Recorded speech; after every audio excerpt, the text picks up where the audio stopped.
నిఘా TV news కు స్వాగతం. ముందుగా హెడ్లైన్స్. తుంగభద్ర నీటి విడుదలపై స్పష్టత ఇవ్వాలి. పేదల సేవలో కార్యక్రమంలో పాల్గొన్న ముఖ్యమంత్రి నారా చంద్రబాబు నాయుడు.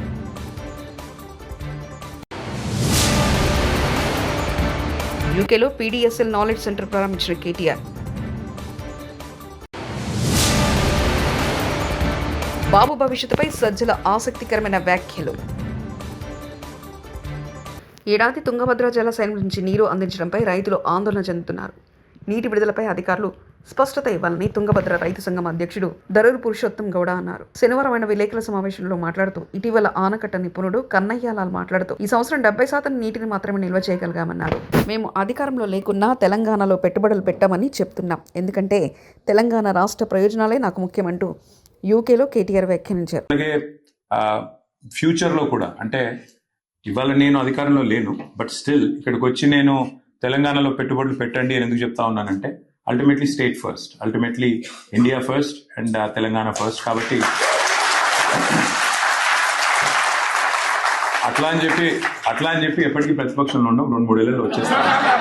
నేను అట్లా చెప్పండి కూడా ఒక 3 ఏళ్లలో వచ్చేస్తాము. బట్ అప్పటిదాకా ఈ లోపల మీరు పెట్టాల్సిన అన్ని పైప్ లైన్ లో పెట్టి మళ్ళీ మేము గవర్నమెంట్ లోకి రాగానే అన్ని ఇండస్ట్రీస్ మా దగ్గర పంపించేస్తే అప్పుడు మీరు కూడా వచ్చేవాళ్ళు వచ్చేస్తే I will be super happy. Thank you Kranti, thank you Sridevi, thank you to the entire team of Ajay and the entire team of PDSL. CM Revanth రెడ్డిని కలిసిన సినీ నటుడు నాగార్జున దంపతులు జూబ్లీహిల్స్ నివాసంలో సీఎం రేవంత్ రెడ్డిని కలిసి తమ కుమారుడు అఖిల్ వివాహ వేడుక ఆహ్వానానికి అందించిన సినీ నటుడు నాగార్జున దంపతులు. ట్విన్ టవర్స్ పైన దాడి చేసిన ఒసామా బిన్ లాడెన్ను పట్టుకోవడానికి అమెరికా 11 ఏళ్లు పట్టింది. కానీ పహల్గాం దాడి చేసిన ఉగ్రవాదులకు 15 రోజుల్లో పట్టుకున్న నాయకుడు నరేంద్ర మోదీ అంటూ కేంద్ర మంత్రి బండి సంజయ్ వ్యాఖ్యానించారు. ఇవాళ అమెరికా లాంటి దేశము ట్విన్ టవర్స్ మీద Osama bin Laden twin towers బద్దలు చేస్తే ధ్వంసం చేస్తే 3,000 మంది చచ్చిపోయారు, 6,000 మంది గాయాల పాలయ్యారు. కానీ అగ్రరాజ్యం అని చెప్పుకునే అమెరికాకు ఒసామా బిన్ లాడెన్ మట్టుబెట్టడానికి 11 సంవత్సరాలు పట్టింది. 11 సంవత్సరాలు అగ్రరాజ్యానికి. కానీ పహల్గాం సంఘటన జరిగిన 15 రోజుల పాట 9 ఉగ్రవాద శిబిరాలను ధ్వంసం చేసినటువంటి సైన్యం భారత సైన్యం, అటువంటి ప్రభుత్వం నరేంద్ర మోడీ ప్రభుత్వం. పేదల సేవలో కార్యక్రమంలో పాల్గొన్న ముఖ్యమంత్రి నారా చంద్రబాబు నాయుడు. అని చెప్పి కూడా నేను మీకు తెలియజేస్తున్నా. మనం చరిత్ర కూడా గుర్తుపెట్టుకోవాలి. పేదవాడి కోసం పింఛను పెట్టింది నందమూరి తారక రామారావు గారు 30 రూపాయలు. దాన్ని 75 రూపాయలు చేశాను. మళ్ళీ 200 రూపాయల నుంచి 5 ఏళ్లలో 2,000 రూపాయలంటే 10 రెట్లు పెంచిన ప్రభుత్వం ఈ ప్రభుత్వం. మళ్ళీ నేను అధికారంలోకి వస్తాను 3,000 నుంచి ఒకేసారి 4,000 రూపాయలు పెంచిన ప్రభుత్వం ఈ ప్రభుత్వం అని చెప్పి నేను మీకు గుర్తు చేస్తున్నా. ఒక వృద్ధులకు వితంతువులకే కాదు, ఈరోజు మీరు చూస్తే దివ్యాంగులకి ఒకప్పుడు 5,500 ఉంటే 3,000 చేశాను. 3,000 నుంచి ఇప్పుడు మీరు చూస్తే 6,000 చేశాను. అంటే 500 నుంచి 6,000 రూపాయలు పెంచిన ఏకైక ప్రభుత్వం ఈ ఎన్డీఏ ప్రభుత్వాన్ని మరొకసారి విజ్ఞప్తి చేస్తున్నా. ఎవరన్నా డయాలిసిస్ వచ్చి కిడ్నీ ప్రాబ్లం ఉండి సమస్యలుంటే వాళ్లకు 10,000 రూపాయలు ఇస్తున్నాం. కొంతమంది బెడ్కే పరిమితం అయిపోయి ఉంటే ఇంట్లో వాళ్ళు కూడా సేవలు చేయాలి కాబట్టి అలాంటి వాళ్లకు 15,000 రూపాయలు ఇచ్చే ఏకైక ప్రభుత్వం. అంటే 4,000, 6,000, 10,000, 15,000 ఇస్తున్నాం. నేను సవాల్ విసురుతున్నా, భారతదేశంలో ఎక్కడైనా ఇస్తున్నారా ఒక్కసారి మీరే వెరిఫై చేసుకోవాల్సిందిగా మిమ్మల్ని కోరుతున్నా. ఇది పేదవాళ్ళంటే ఈ ప్రభుత్వానికి ఒక అభిమానం. అందుకనే ఈరోజు మనం చూసినప్పుడు ఇలాంటి ప్రభుత్వం, ఇంకో పక్క మీరు చూసినప్పుడు నేను ఒకే మాట చెప్పాను. మొదటి తారీఖున ప్రభుత్వ యంత్రాంగం పేదల గురించి ఆలోచించాలి. ప్రతి ఒక్కరూ గ్రామాలకు వెళ్ళాలి, పేదవాళ్ళని దర్శనం చేసుకోవాలి. ప్రజాప్రతినిధులు, ఎమ్మెల్యేలు, ఎంపీలు, అక్కడ స్థానిక సంస్థల్లో ఉండే నాయకులు అందరూ కూడా మీ దగ్గరకు వచ్చి మీకు ఆ పింఛనిచ్చే కార్యక్రమంలో భాగస్వాములైతే మీ కష్టాలు నేరుగా అర్థమవుతాయి, కష్టాలు తీర్చే మనస్తత్వం వస్తుంది. అందుకనే ఈరోజు రాష్ట్రం అంతా కూడా తెల్లవారితో నిద్ర లేస్తానే 6 గంటలకే మీ దర్శనం మా ఆఫీసర్లు మా నాయకులు తీసుకున్నారంటే అదేని మేము చూపించే చొరవని మరొక్కసారి మీ అందరికీ విజ్ఞప్తి చేస్తున్నా. భవిష్యత్తులో కూడా ఒకటే హామీ ఇస్తున్నాను, ఈరోజు కష్టపడుతున్నాం, మేము కష్టపడేది రాష్ట్రంలో వ్యవస్థలు కూటమి పాలనలో దారుణంగా విఫలమయ్యారని, ఆధారాలు లేకుండా మాజీ మంత్రి కాకాని గోవర్ధన్ రెడ్డి జైలుకు పంపించారని వైఎస్ఆర్సీపీ నేత సజ్జల రామకృష్ణారెడ్డి అన్నారు. శనివారం నెల్లూరు జైల్లో కాకానిలో ములాఖత్ అయిన అనంతరం ఆయన మీడియాతో మాట్లాడారు. వైఎస్ఆర్సీపీ నేతలపై వరుసపెట్టి తప్పుడు కేసులు పెట్టి భయపెట్టాలని చూస్తున్నారు. కల్పిత కథనాలు సృష్టించి ఆధారాలు లేకుండానే మాజీ మంత్రి కాకాని మీద కేసులు పెట్టి జైలుకు పంపారు. ఇది పరాకాష్ఠకు చేరింది. అక్రమంగా అరెస్ట్ చేస్తే బయటకు వచ్చాక వాళ్ళు మరింత రాటుదిలారు. వైఎస్ఆర్ కాంగ్రెస్ పార్టీ సీనియర్ నాయకుడు మాజీ మంత్రి గోవర్ధన్ రెడ్డి గారు కూడా ఈ మధ్య గురయ్యారు. అంటే ఏదైనా కేసులో ఆధారాలుంటే దాని మీద ఎంతవరకైనా పోవచ్చు. ఎంతో కొంత పొగ ఉంటే నిప్పు ఉందని చెప్పి దాని మీద పోయి చేయడంలో కూడా అభ్యంతరం లేదు. కానీ అసలు ఏమీ లేకుండా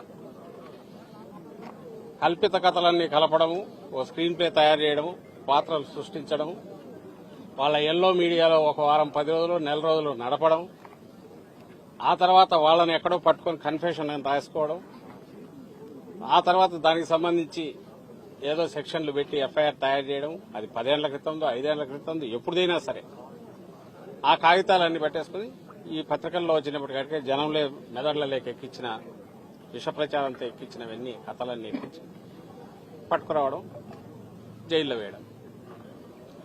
అది సోషల్ మీడియాతో మొదలై నాయకులు అందరినీ తిరుక్కొని పరాకాష్ఠకి ఏదైతే భయపడుతున్నామో అది జరుగుతుంది. సామాన్య ప్రజలు కూడా దానికి పూర్తిగా ఇదే. ఒక్కసారి నీకు వ్యవస్థ దెబ్బతిన్నాక, విశృంఖలత్వం వచ్చాక, ఎవరికి జవాబుదారీతనం లేనప్పుడు ఏం జరుగుతుంది అనేది ఏడాది తర్వాత ఇప్పుడు చూస్తున్నాం. దీనికి ఇలా వీళ్లు చేయడం వల్ల ఏదో సాధిస్తారనుకుంటే అది పొరపాటు. ఒక నెల రోజులో 2 నెలల్లో నాయకులను, కార్యకర్తలను, సోషల్ మీడియా యాక్టివిస్టులను జైల్లో పెట్టచ్చు. కానీ బయటకు వచ్చేసరికి ఎలా తయారవుతున్నారంటే మరింత గట్టిగా తయారై వస్తున్నారు. వైఎస్ఆర్సీపీ మరింత బలపడుతోంది. భయము, బాధ ఏదంటే ఈ విశృంఖలత్వం పెరిగిన తర్వాత రాష్ట్రంలో ఓ సిస్టమ్స్ అలవాటు పడిన వ్యవస్థ, పోలీసు వ్యవస్థ, అది గాడి తప్పితే ఎట్లుంటుందనే ఫలితాలు మనం బీహార్లోనో ఆటవిక రాజ్యాల్లోనూ చూస్తాము. నిరంకుశత్వం ఉన్నప్పుడు ఎమర్జెన్సీ టైంలో చూశాం. ఇప్పుడు మళ్ళీ అది రుచి చూపిస్తున్నారు. మళ్ళీ వెనక్కు తెచ్చుకోవడం కష్టం. చంద్రబాబు నాయుడు గారికి అది తెలిసినట్లేదు.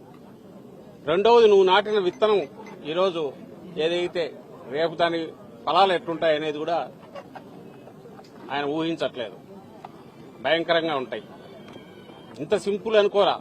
కేసులు పెట్టచ్చు ఎవడి మీదైనా, ఇద్దరు కలిసినా లేదా ఒకరిద్దరు ఫోన్లో మాట్లాడుకున్నా దాన్ని బేస్ చేసుకుని ఒకటి పట్టుకొచ్చి కాళ్ళు ఎరగొట్టి కన్ఫెషన్ రాయించుకుంటే వరుసపెట్టి 10 మందిని జైల్లో తోయొచ్చు, హెరాస్ చేయొచ్చు. ఏదంటే అది స్థానిక సంస్థల ఎన్నికల్లో చూశాం, ఈ మధ్య జరిగిన ఉప ఎన్నికల్లో, నిన్నటికి నిన్న తెనాలిలో చూశాం. కేసు ఏదైనా తప్పులు చేస్తే కేసు పెట్టచ్చు, తప్పులేదు. రోడ్డు మీద కూర్చోబెట్టి సినిమాల్లో కదా మనం చూసి భయం వేస్తుంటది, ఒళ్ళు గగురు వస్తుంది. సినీ పరిశ్రమలో తాజాగా నెలకొన్న పరిణామాలపై సినీ నటుడు, నిర్మాత ఆర్ నారాయణమూర్తి మీడియా సమావేశం నిర్వహించారు. పర్సెంటేజ్ల విషయంలో ఈ మధ్య వివాదం నెలకొంది. హరిహర వీరమల్లు కోసమే జూన్ 1 నుంచి థియేటర్లు బంద్ చేస్తున్నారనేది అబద్ధం. పర్సెంటేజ్ ఖరారైతే నాలాంటి నిర్మాతలకు ఎంతో మేలు చేకూరుతుందంటూ ఆయన అన్నారు. ప్రభుత్వం ఏ విధంగా అయితే గద్దర్ అవార్డులు ప్రకటించిందో అలాగే ఎన్నో ఏళ్లుగా ఎదురు చూస్తున్నటువంటి నంది అవార్డులు కూడా మన చంద్రబాబు నాయుడు గారు అక్కడ ప్రకటించాలని నేను మనస్ఫూర్తిగా విజ్ఞప్తి చేస్తున్నా. ఇక ముఖ్యంగా నేను మీ పాత్రికేయ మిత్రులందరినీ ఎందుకు పిలిచానంటే, ఎందుకు విజ్ఞప్తి చేశానంటే, రీసెంట్గా ఇండస్ట్రీ మొత్తం పర్సెంటేజ్ కావాలని మ్యాక్సిమం అబౌవ్ 80%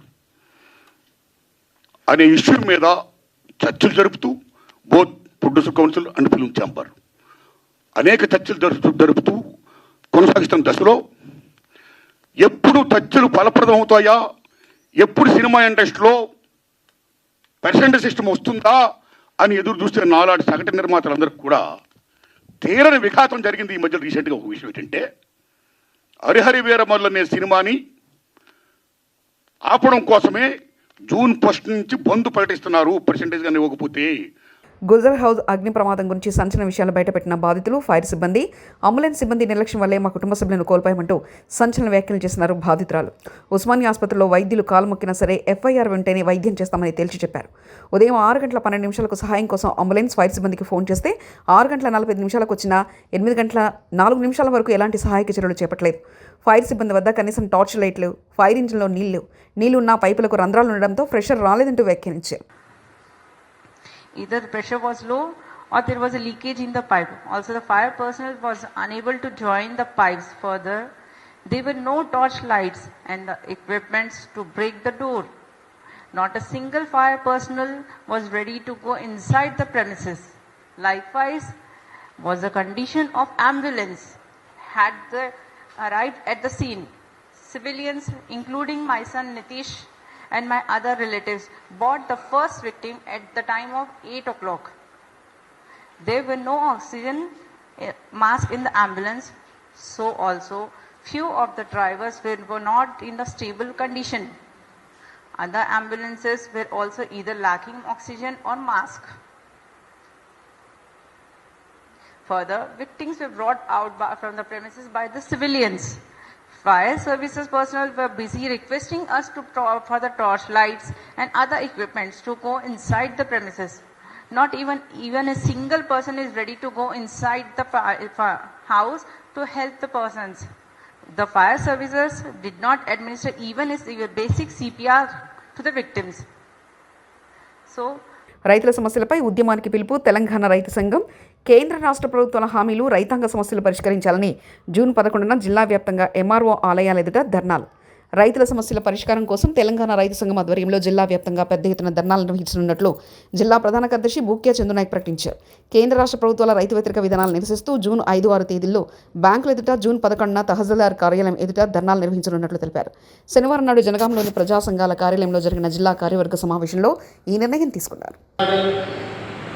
2014 నుండి పెండింగ్లో ఉన్న పంట రుణాలన్నింటినీ మాఫీ చేయాలని, అదేవిధంగా కేంద్ర ప్రభుత్వం రైతు రుణాలన్నింటినీ ఏకకాలంలో మాఫీ చేయాలని, రైతు విమోచన చట్టం తీసుకురావాలని డిమాండ్ చేస్తున్నాం.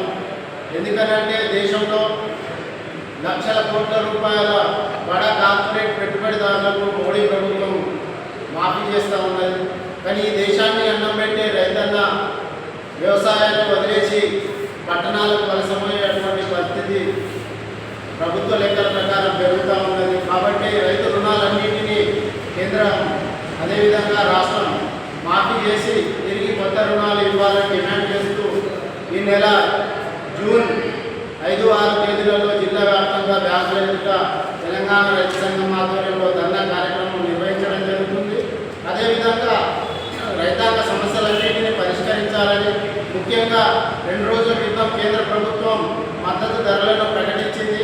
కానీ స్వామినాథన్ కమిషన్ సిఫారసులను అమలు చేయాల్సిన ప్రభుత్వం దేశ రైతాంగ ఆదాయాన్ని రెట్టింపు చేస్తామని ప్రగల్భాలు పలికిన మోడీ ప్రభుత్వం తూతూ మంత్రంగా ధరలు పెంచింది. కానీ ఈరోజు పెట్టుబడి పెద్ద ఎత్తున పెరిగినటువంటి పరిస్థితి ఉన్నది. విత్తనాల ధరలు విపరీతంగా పెంచారు.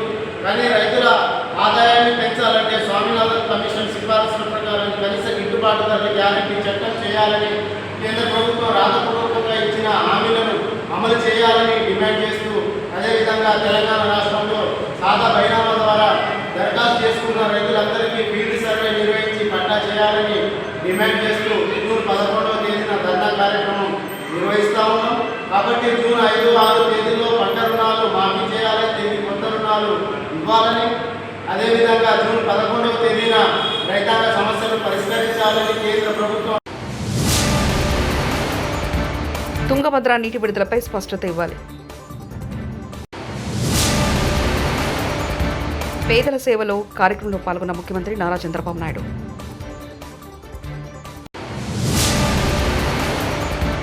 యూకేలో పీడీఎస్ఎల్ నాలెడ్జ్ సెంటర్ ప్రారంభించిన కేటీఆర్. బాబు భవిష్యత్తుపై సజ్జల ఆసక్తికరమైన వ్యాఖ్యలు. ఇవి బులెటిన్ విశేషాలు. చూస్తూనే ఉండండి నిఘా టీవీ న్యూస్.